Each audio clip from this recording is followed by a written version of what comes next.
one, the only...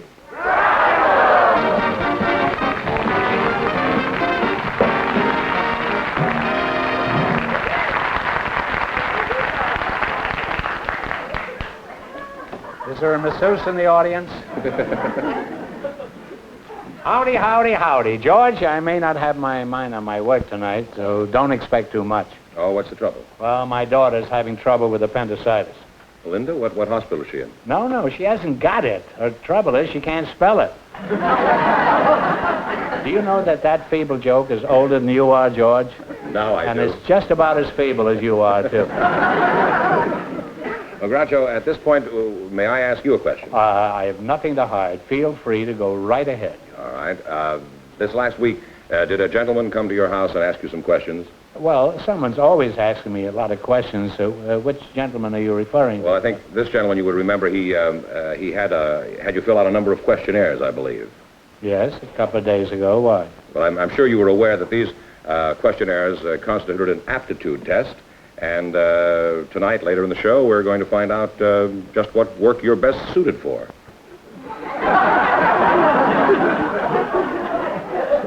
You mean I'm fired? I'm not suited for any kind of work. Why do you think I like this job? Well, I think it might be quite interesting because, as I say, he's going to be on later in the show. Oh, you're sort of a masochist, aren't you? I do have fun. Yeah. What I was going to say is that... Do you know that Voltaire said that matrimony is the only adventure open to the cowardly? No, I didn't. Well, repeat it. Maybe they didn't hear it, huh? Matrimony is the only adventure open to the cowardly. They heard it. Well, it flopped twice. That's pretty good for the opening. Yeah. What's the secret word? Now, let's ask the duck. Well, this is the secret word right here. And if any of our contestants should say it during the course of the evening, they will win an extra $100. Groucho, Georgia Harmon, or Hammond, I guess, is waiting. Hammond, yeah. Hammond? Used to be ham and eggs. Well, Georgia Hammond is waiting to talk to you, and her partner is a special guest, Mr. Johnson O'Connor. And he has some rather special news for you. A likely story. It is. So, folks, you come in, please, and meet Groucho Marx. Welcome to the Groucho Show. Say the secret word and divide an extra $100. Hundreds of... Well, how do you do it? How do you do it? How do you do it? Georgia Hammond eggs and Johnson O'Connor, huh? Now, you're Georgia Hammond? I'm Johnson O'Connor. You're Johnson O'Connor, huh? Well, it's Mr. O'Connor, you have some special news for me. I assume it has something to do with that crooked test I took? It wasn't really great. It was very honest. It was? You aren't the same man who came to my house and swiped all the silverware. No, that was Joe Wallace. I mean, that's the one that gave me the test. Yes, he's an What associate. was his name? Joe Wallace. He's an associate of mine. I see. I knew it wasn't you. I'd have remembered that shredded wheat you were wearing. Have you ever tried that with cream? Or half and half? You must be pretty sick of those kind of jokes, huh? Your name is Georgia Hammond O'Connor, huh? Just George. Georgia Hammond? Well, my friends just call me George. Most of your friends call you George? Yeah. Why, most of your friends need eyeglasses if they're calling you George. We have a fellow named George on our show, and I don't see any resemblance. Are you married, George? No. Well, why not? Don't you know any nice Hollywood boys? Well, I just arrived from Phoenix about a month ago, and From I haven't... Felix, the cat, you mean? No, from Phoenix, and Phoenix? I haven't met any yet. You haven't met... How long you been here? You've been About a here month. a month, and you haven't met anybody yet? No. Well, where have you been spending your time? In Forest Lawn? Have you got a job? A temporary one. Well, what do you do? Well, I'm a model. A model. If you're not working steadily, how do you get along? What do you do for money? Well, my roommate, Alice. Alice? Yes. That's a good name for a roommate. I wish I had a roommate named Alice. Well, what do you do for money if you have a roommate named my roommate Alice? has a job. And that keeps the both of you We pinch our pennies and we look for bargains. Well, when We're you bargain hunters. Huh? We're bargain hunters. Bargain? Yes. What do you do for food? Well, we live on about $9 for 2 weeks. Each of you? Yes. You have $4.50 a week for both of you? You said she was working. She is, but we have lots of bills to pay, so. Oh. But You do 2 weeks marketing for $9. I could come over some evening and bring a care package. we could sure use it. What kind of food can you get for $9 that'll last you 2 weeks? Well, not a very big variety, but if we happen to see 5 cans on the shelf, maybe 5 for $1 or 3 for $1, we buy it. We really don't care. You buy 5 Not too cans of fussy. anything as long as it's 5 for $1? We're really not too fussy. Well, tell me, after you cook a can of Flowex, how does it... Well, what do you mean you buy 5 cans of anything? You mean dog food? No. Oh, we buy things like squash and turnips, and for a luxury item, we buy peaches. Well, I don't understand it. A pretty girl like you, don't you have fellas take you out to expensive restaurants and buy you dinners? Well, how do you meet them? Oh, I've got to get over with that package.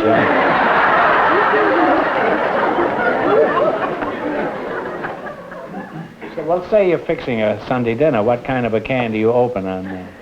Well, last week we didn't open a can. We lived on spaghetti and meatballs all week, and we had it for Sunday morning breakfast, too. It's nice after you get up with a hangover in the morning and you have spaghetti and meatballs. Mr. O'Connor, reluctantly, I have to get back to you. Now, you say your first name is Johnson, huh? Yes. Why do you have 2 last names? One came from Mother's family and one from Father's. Well, is there some reason for the Schnurrbart? Oh, Whiskers, I mean, it's called. it just makes me a little bit different from other people. Oh, there are many men with a whole bit of it, you know. I mean, yours is so squidgely. Would you mind if I held it for a moment? Try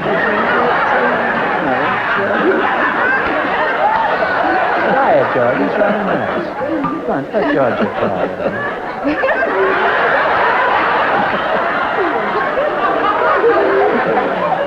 I've always wanted one of those. Isn't it awful? I like it. Say, how would you like to have that for breakfast some morning? With some half and half? It's out of the question. Now, you wouldn't submit to that at all, huh? He's getting rather firm now, you know. But it is nice. I may go for that. I mean, myself, you know. I think it looks very distinguished on you. You look like no, you look better than that. Let's talk about your work, Mr. Johnson, and then we'll get around to the results of the test I took, at which moment you will get your revenge, I imagine. Just what is your official title? Isn't she pretty? President and director of what is called the Human Engineering Laboratory. She is? I am. Oh, you are. The Human Engineering Laboratory. Well, that's rather imposing. Well, if you can engineer some humans like Georgia here, you can put me down for a half a dozen. What is the Human Engineering Laboratory?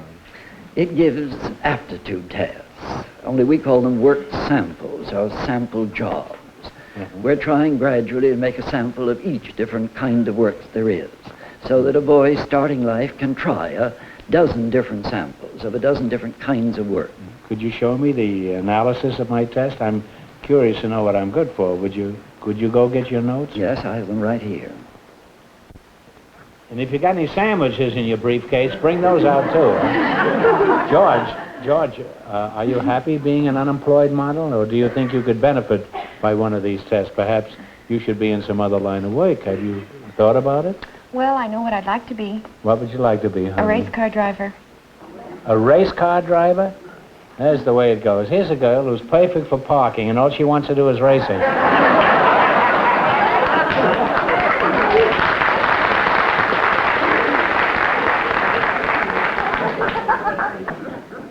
Mama, have you ever done any racing? Yes, as a matter of fact, I have. You have? Yes. What kind of racing have you done? Well, I entered a hill climb in my Morgan. I have a Morgan +4. That's my pride and joy. I have 5 Pirelli racing tires on it, and I have it bored out over 100.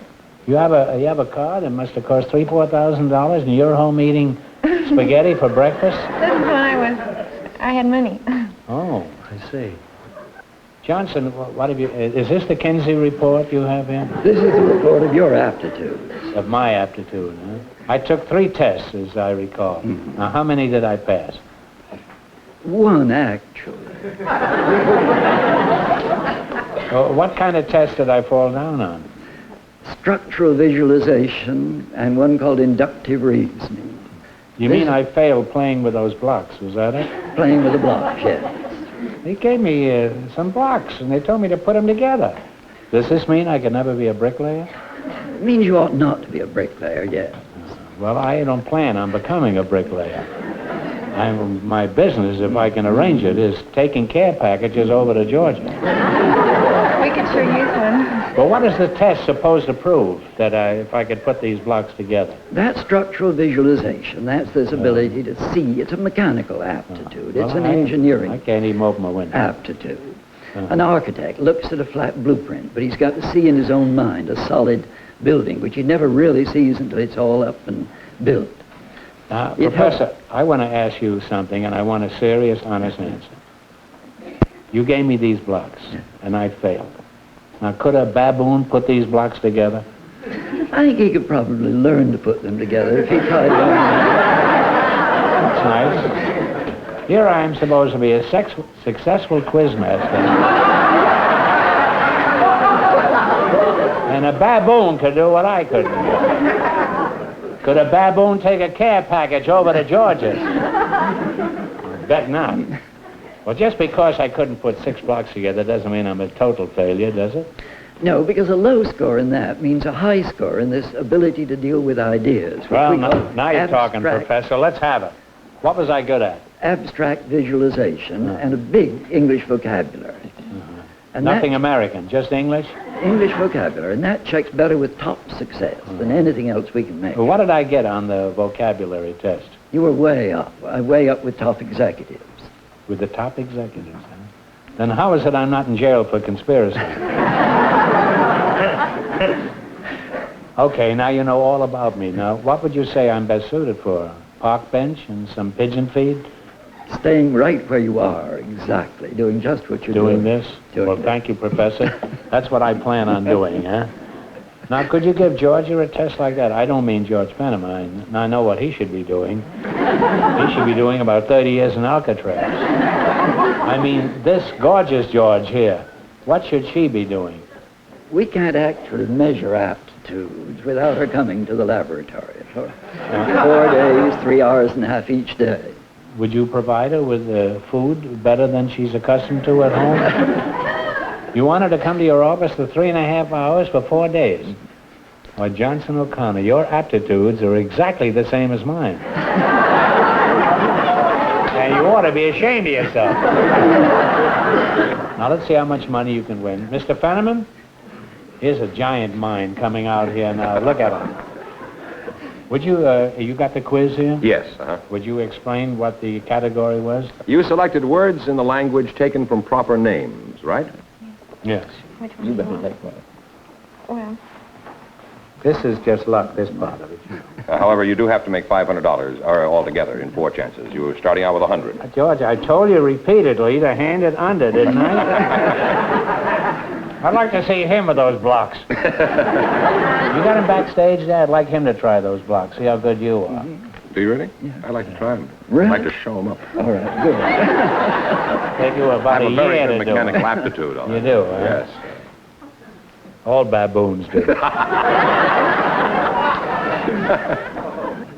For $100, a word that now means traitor was the surname of Norwegian World War II politician. What was the word? During the Second World War, there was a traitor, a Norwegian World War traitor. And there was a name for that word. It was named after him, who was a louse. Well, it was Quisling. Don't you remember? Why, Dr. Johnson, you better get those blocks out. Now you have 3 chances And we'll left have a block party. to make a total of $500. 3 chances to make 500. We better take a hard one this time. Oh, that's just medium. This is the hard. For $200, a word that means an actor comes from the name of an early poet, reputed to be the father of Greek tragedy. What is the word? You know that? I do. What they used to call an actor in the old days. Do you know? Almost right in the end of my tongue. Well, stick your tongue out. I know that. Well, it's thespian. The thespian. Well, I think you're just nervous, Mr. O'Connor. you have now 2 more chances to make $500. Now it will take a 2 and a 3 in order to... You better take it too.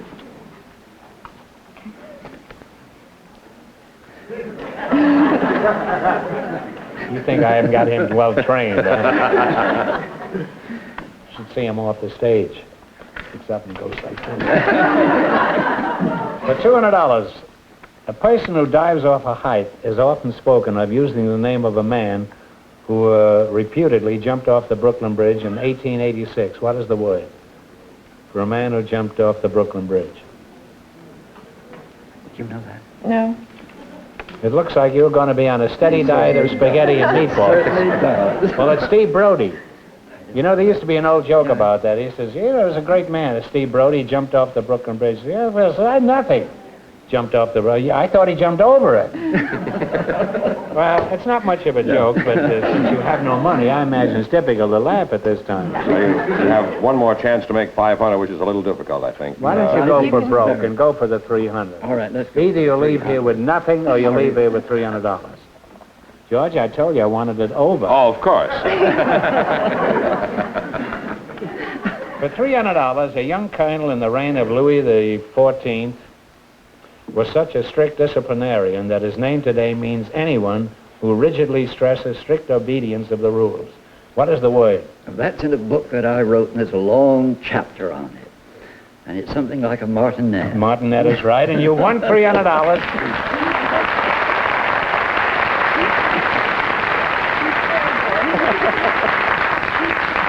Mr. O'Connor, I'm delighted that you won the money, and I'm sorry you didn't win 500, but you have $150 now, so you certainly are going to get something other than spaghetti and meatballs. It'll be refreshing.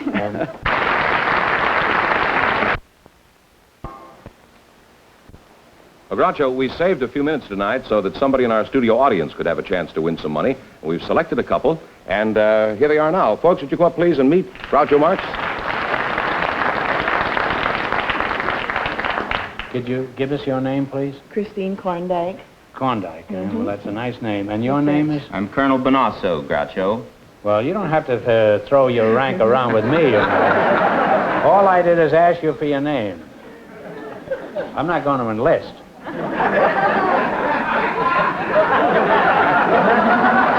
Why not, Groucho? Have a few slots for you over there. Few what? Good jobs for you to do. Yeah, well, I don't like the food. Well, what, you say you're a colonel in the Italian Army? No, Groucho, I'm the aviation officer for the 101st Airborne Division at Fort Campbell, Kentucky. Oh, And we're the lead strike division in the United States Army. And what do you do? You fly? I'm the aviation officer. Yes, sir, Groucho, Oh. I fly. Well, isn't it dangerous? Yes, it is, a little bit. And your name is Miss Korndijk. Korndijk, and you have a husband, I presume. I huh? sure do. He's up in the audience. He is, huh? But we didn't sit together. They made him No. sit way up there in the corner. Why, And did I'm you way have a down fight here. when you cut him? Never. No. Well, did you miss him while he was up there? Sure. Did he miss you, too? I don't know. I hope so. He waved at me a couple times. What does your husband do for a living? Just sitting alone in the audience? He's a bus driver. A bus driver, oh. And are you married? Yes, I am, Groucho. What does your wife do for a living? Help me raise the family. Oh, you have a big family? Yes, sir, we have 5 children, Groucho. All down in Kentucky? Yes, sir. The children in Kentucky, my wife is here with me tonight. Now, what are you doing up here if your family's in Kentucky? Groucho, I have just completed an 8-week course at the University of Southern California on aviation safety and accident prevention. Well, let's give you a chance to win some money, huh? George, what quiz did they choose? General information, I believe. General I don't think they had a information. chance to Is that choose your one, superior officer? That's right. General Harold is my superior Oh, officer. I thought you said general information. Over or under?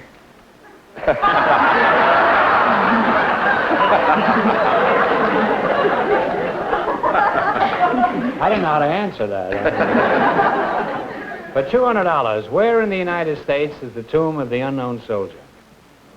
Talk it over. Arlington National Cemetery. Arlington is right. You have $200 and 3 more chances to make a total of 5. Another 2. I've got a well-trained. For $200, Michigan touches all but one of the Great Lakes. Which one doesn't it touch? Lake Erie.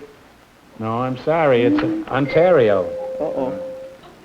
You didn't fly over there lately, No, huh? sir, I haven't, Groucho. Well, you better take a spin over those 5 Great Lakes.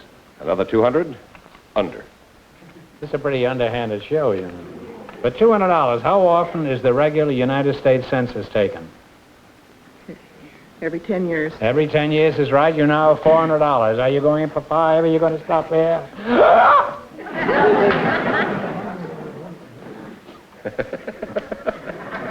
You think I'm crazy? I do. I mean, really? No. Sammy? Semi. You should have seen me with those blocks. I'll bet. For $100, what is the motto of the Boy Scouts? The Boy Scouts. What is the motto? Motto. It's an Italian name, motto. Forever, always prepared.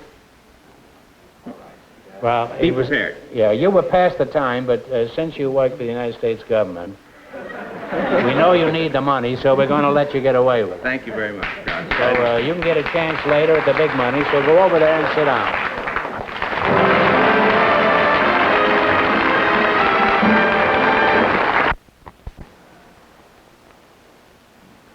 Groucho, Mrs. Corndike, and Colonel Bonasso earned $500 in the quiz, so here they are to try for $2,000, $5,000, or $10,000. Okay, you pick a number for a total of $10,000, and Mr. Fenneman will put it up here. 7. 7? 2, Groucho. Colonel? Colonel, what is your name? Colonel Bonasso, Groucho. Colonel Bonasso. 2. 7 and 2. Now, if any other number comes up, this question is worth a total of $2,000 if you get it right. Now, one of you spin the wheel.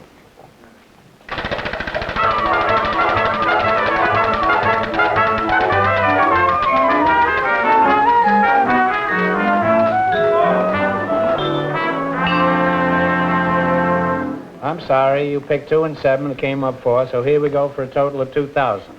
In January of 1961, the first major case of piracy in the high seas in over 100 years occurred when a band of armed men took over a Portuguese luxury liner in the Caribbean, or as my rich friends call it, the Caribbean. For a total of $2,000, what is the name of this big ship?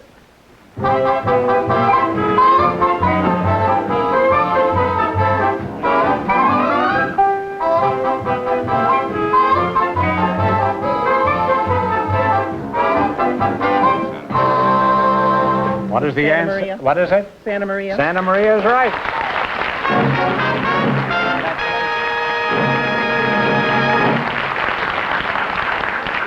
Now, since your husband was sitting separately from you, are you going to give him any of that $1,000?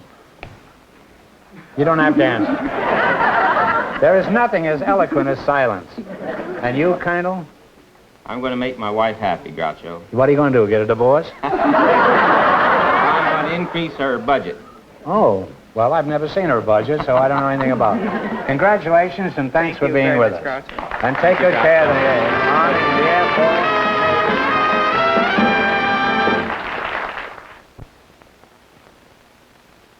Remember, when you buy our sponsor's product, tell them Groucho sent you.